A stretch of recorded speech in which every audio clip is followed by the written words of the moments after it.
칼빈의 기독교 강요 낭독. 잠시만요. 구독과 좋아요, 알림 설정 꼭 부탁드립니다. 자, 시작합니다. 기독교 강요 제1권 창조주 하나님에 대한 지식 제5장 하나님에 대한 지식은 우주 창조 속에서 빛이 비추어지고 그리고 우주를 계속 지배하신다. 그럼에도 불구하고 인간은 하나님을 알지 못하며 경배에 드리지도 않기 때문에 마침내 미신과 혼란에 빠진다. 11에서 12 11. 창조에서 알 수 있는 하나님의 증거가 우리에게는 아무 유익도 주지 못한다. 그러나 하나님께서 사역이라는 거울에서 자기 자신과 자신의 영원한 왕국을 아주 명백하게 보여주심에도 불구하고 우리의 어리석음 때문에 우리가 그 명백한 증거들을 보면서도 점점 더 우둔하여져서 아무런 유익을 얻지 못한다. 우주의 가장 아름다운 구조와 질서에 대하여 말한다면 눈을 들어 하늘을 바라보거나 온 땅을 두루 바라볼 때 마음을 기울여 창조주를 기억하는 자가 우리 중 과연 몇이나 있는가? 오히려 창조주를 무시하고 나태하게 앉아서 그의 사역을 바라보고만 있지 않는가?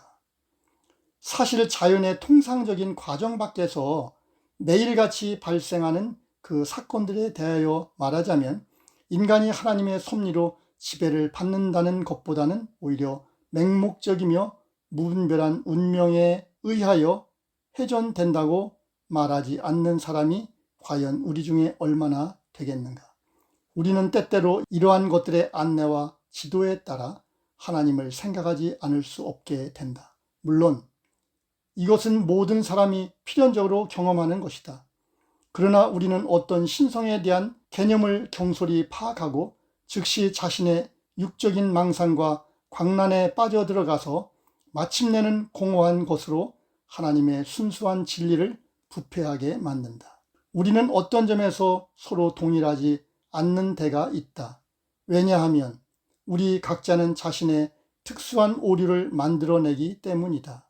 그러나 기괴하고 어리석은 것들을 위해서 유일하신 참된 하나님을 버리는 데는 우리 모두가 한결같이 동일하다. 범인이나 둔한 자뿐만 아니라 가장 탁월하고 다른 일에 있어서는 예리한 식별을 가진 자라도 다 같이 이와 같은 질병에 걸려 있다.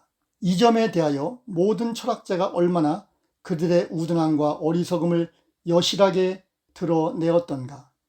가장 미련한 자처럼 행한다는 철학자들은 그만두고라도 모든 사람들 가운데서 가장 종교적이며 가장 신중했던 플라톤 역시 자신이 생각해낸 둥근 구체 속에서 길을 잃고 헤맸다.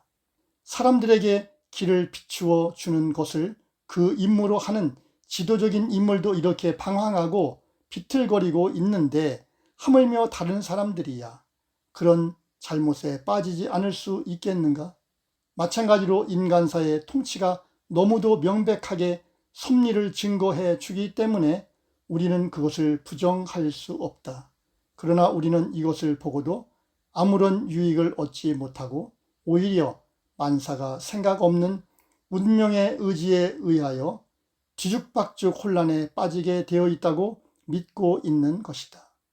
이렇게 우리는 공허와 오류에 크게 기울어져 내가 항상 말하는 것은 가장 탁월한 사람에 대해서이지 하나님의 진리를 모독하는데 그 광기가 지나친 천박한 자들에 대해서 말하는 것이 아니다. 12. 하나님의 현현은 인간의 미신과 철학자들의 오류에 의해서 질식되었다.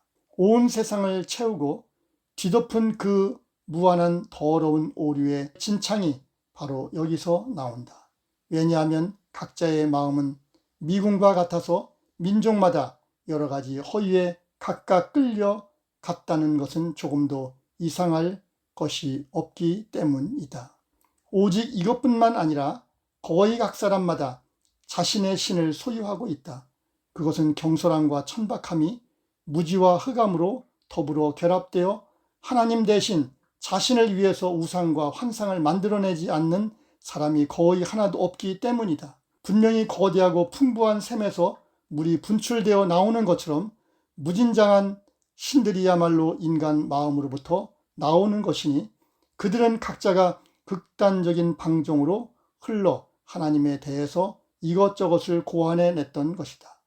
그렇다고 해서 우리는 여기서 세계를 혼란의 와중에 빠지게 하는 미신의 목록을 구태여 작성할 필요는 없다고 생각한다.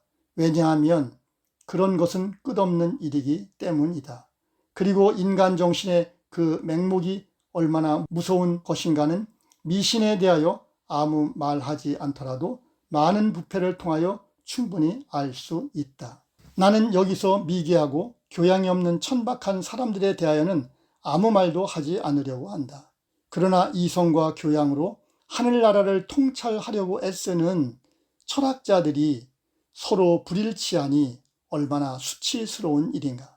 지혜가 뛰어나면 뛰어날수록 그 예술과 학문이 세련되면 세련될수록 그러한 사람은 자기 의견에 더 아름다운 색채를 입혀 위장해 보려고 하는 것이 상례이다. 그러나 엄밀히 조사해 보면 그것들은 모두가 다 허무한 그림자임을 알게 될 것이다. 스토아 학파는 자연의 모든 부분에서 하나님의 여러 가지 명칭을 끌어낼 수 있으나 그렇다고 해서 이것이 곧 하나님의 단일성을 파괴하는 것은 아니라고 말하고 이러한 자신들의 사상이야말로 매우 훌륭한 것이라고 생각하였다. 이 말은 마치 우리가 각종의 재신에 속아 점점 더 심한 오류에 끌려 들어가는 일만 없으면 공허한 것에 기울어지지 않을 것이라는 말과 같은 수법이다. 애굽인들의 신비주의적 신학은 아무 이유 없이 헛소리를 한 것처럼 보이지 않기 위해 자기들 모두는 용의주도하게 이에 대하여 생각한다는 것을 보여주고 있다.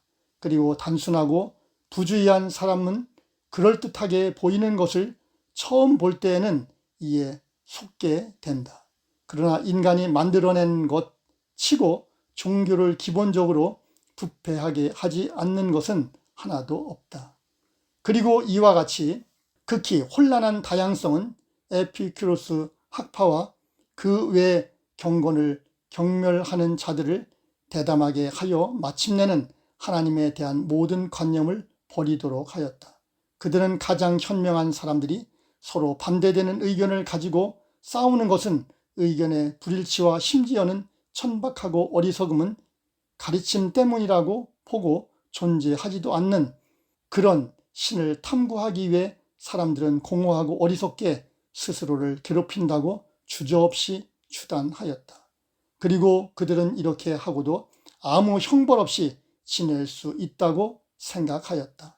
왜냐하면 불확실한 신들을 날조하여 끝없는 논쟁을 일으키는 것보다는 차라리 하나님을 공공연히 부정하는 것이 더 나은 일이라고 생각하였기 때문이다. 그러나 그들이야말로 참으로 어리석은 판단을 내린 것이다. 오히려 그들은 자신의 불경을 감추기 위해서 인간적인 무지의 연막을 만들어내고 있는 것이다. 그러나 그와 같은 무지는 하나님으로부터 떠나는 것을 결코 정당화하지 못한다. 그러나 지식인이나 무식한 사람이나 똑같이 불일치를 일으킬 만한 문제가 하나도 없다고 모든 사람이 인정하기 때문에 우리가 여기서 결론을 내릴 수 있는 것은 하나님을 탐구하는데 그렇게 많은 잘못을 범하는 인간이니만큼 하나님의 나라의 신비에 대하여는 한층 더 어리석고 눈이 멀 수밖에 없다는 것이다.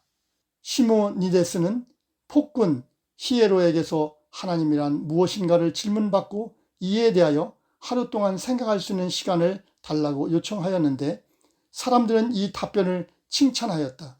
다음 날 다시 그 폭군이 똑같은 질문을 되풀이하자 그는 이틀 동안의 여유를 더 허락해 주기를 요구하였다.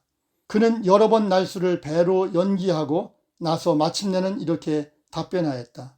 이 문제에 대하여 오래 생각하면 할수록 점점 더 희미해집니다. 그가 이렇게 희미한 문제에 대하여 생각하는 일을 중단하였던 것은 지혜로운 일이었다. 여기서 명백해지는 것은 인간의 본성으로만 가르침을 받는다면 확실하고 건전하며 분명한 지식을 갖지 못하고 오히려 혼란한 원리에 매여 마침내는 알지 못하는 신을 숭배하게 된다는 사실이다. 다음 만날 때까지 주님과 꼭 동행하시기를 바랍니다. 복덩이 여러분을 축복하고 사랑합니다. Bless you!